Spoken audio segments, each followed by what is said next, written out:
It's polishing time. Yep, so we're going to do a bit of polishing of armour today, and I have here open-faced Sallet helmet, sort of Western European 15th century, and I've had this stored away over a year, and it started to get a bit of surface rust because whatever I had on here wasn't good enough to keep it from going rusty, and well, it needs a good clean. So today I'm going to show you how I polish my armour. I have here a Blake Roman Berg style helmet which I've polished, and for a bit of fun I've put my bassinet here. It's not a very good reproduction of a bassinet, I'm afraid. It's a bit of a, well, it wasn't cheap, but it's there's areas that are, you know, kind of make it a bad reproduction. Anyway, this Sallet is actually not too bad in terms of reproduction. It's got a sort of like a leather webbing system on the head, so it's very basic there. It's got basic buckle strap here. I mean, it's made from sheet steel. It's fairly heavy. I did spend a little bit of money on this. It wasn't cheap. It was over £100 if I remember, so it's sort of within the mid-range. It'd be great for reenactment. It's certainly safe enough to be whacked and hit and stuff like that if it did get hit. And the shaping isn't too bad as well. You know, it goes in nice curving, and you've got a bit of reinforcement there with a bit of scooping decoration. And there's a rolled edge on the brow there, and a rolled edge along the edge, and it's got a mid-ridge as well. So what I'm going to do, I'm going to polish half of this helmet and show you the difference between each side of them, so you can see the difference between, well, each side of them. I've just repeated myself there, haven't I? Okay, so what have I got with me in terms of tools? I have a drill, and I've got an end here, and you can tell that I've used this quite a lot to polish stuff. But yeah, you're going to need a drill, and these are polishing nibs, usually used for cars, but I've used this for metal, and it works fine. I've used this in all kinds of things, and it's good. It works well, and it's good enough. And I have with me some Metal Polish Autosol, which I use to polish my swords. I have a rag here which I'm going to lay on my table, and then I've got some rags to polish off the dirt, and another rag just to clean everything else off, to sort of finalise it. But these are all clean, these are all washed, freshly washed. I can't really clean these nibs, so that's why they're black. Okay, so we're going to get started. I'm going to move that here. Let's move this helmet stand to the ground and put my drill over here. Right, let's lay this out so I've got a little bit of room to, because there's going to be grub and stuff. I'm going to do the right side of the helmet. Now, I'm going to apply some polish to, this is a bit of a rougher style nib. Just going to place that on, polish, don't need too much, and then I'll tell you what, I'll do a section and then I'll speed it up so that, well, you're not literally watching me do the entire helmet. I'll do a section, then you can watch me do it in a fast pace, fast motion. So literally I'm just going to go in and start drilling away. This is in like a circular motion on the front, and then on the sides you can do it on the side. There we go.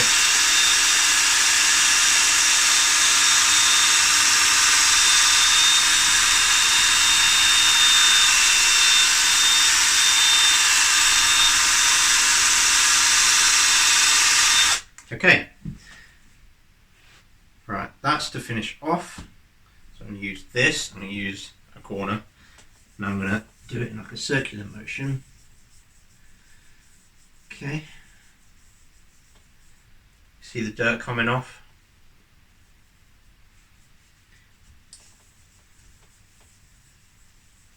And we're starting to get a nice shine. If I place this around here, you're probably not going to be able to see it too much. This helmet's not too bad, all considering there are some helmets you see in the reenactment community that wear some really horribly rusted helmets, and you're just like, why are you doing this? You spend money and you're not treating it well. You should always look after your equipment. And you get some people who are really good and they look after this stuff really well. Okay, so that was with the rough one, rough nib, and I'm going to use this one here. Just do a bit of extra cleaning. I'm going to go over again. Just replace the nib, add a bit of polish on top. Biddy-dab. I mean, if you had a whole harness, you might have to dedicate half a day to this, because especially if you've locked it away for a whole year now, or for the year, you know, the end of summer, end of like reenactment timing, then you go back to it, you know, late spring, early summer, and you realise some of your stuff's gone rusty. You might have to dedicate some time to this. Okay, let's go in.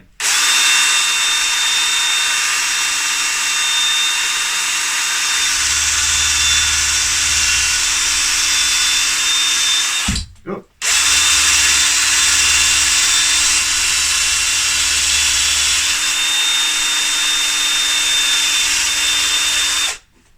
Okay.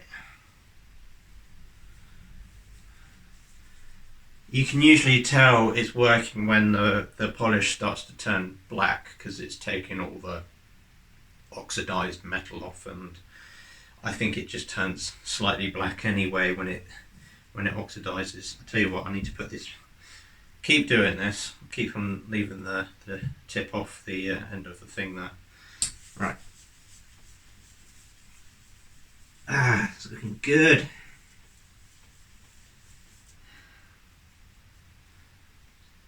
I mean, it would take forever to get a mirror polish. All I'm looking for here is a nice shine, so that the metal is happy and it's looking nice and bright.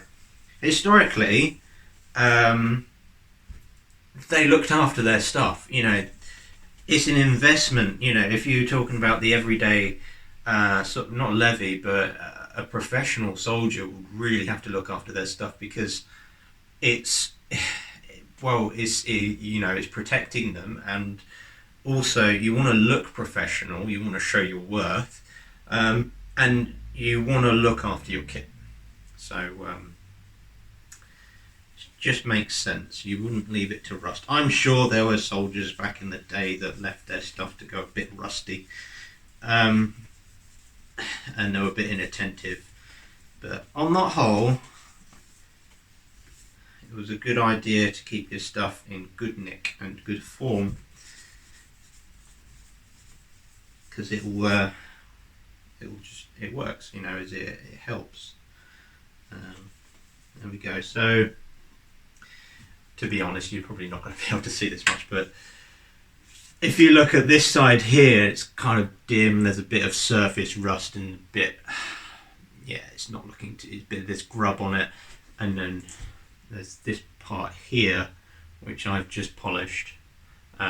So I'm going to do this side of the helmet, and then I'll show you the difference between them. Okay, right, I'll pause it there, and I'll do a video of me getting all this done up. So I shall see you in a bit.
Right, I'm back, and it took me about half an hour to get this side of the helmet finished. So I would guess just a bit over an hour to kind of do the whole helmet.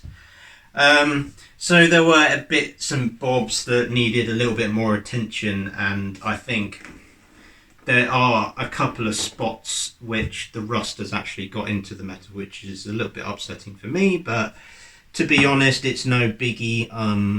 I'm not in the reenactment scene at the moment, so and to be honest, I'm sure this would, if I clean this whole helmet, it'd be good enough for that kind of stuff anyway. And for really, I'm polishing it just for my own sake. Um, and to be honest, filming this, I hope you learnt a little bit on how you could probably do it yourself in terms of um, the all your armor and all your kit that you have. Say if you do HEMA and you do the occasional thing where you wear armor like harness vector and stuff like that, or you're in the reenactment scene, or you're into LARPing, whatever, if it's even if it's just polishing something else that's got nothing to do with um, you know medieval combat and things like that. I hope you learn a little bit. I'll show you. These are the rags. They're nice and dirty now, so they're going to go straight in the wash. Same for this one as well, all dirty. Needs a good clean. This is what the helmet was sat on, so that's also dirty now because obviously the polish was obviously kind of touching that for a while, and then finally polishing it off. Still got grub on it, so I'm going to have to wash that, and I'm going to have to wash my tablecloth. Oop, it'll need it. So, right, I'm going to leave it there, and I shall see you on the next one.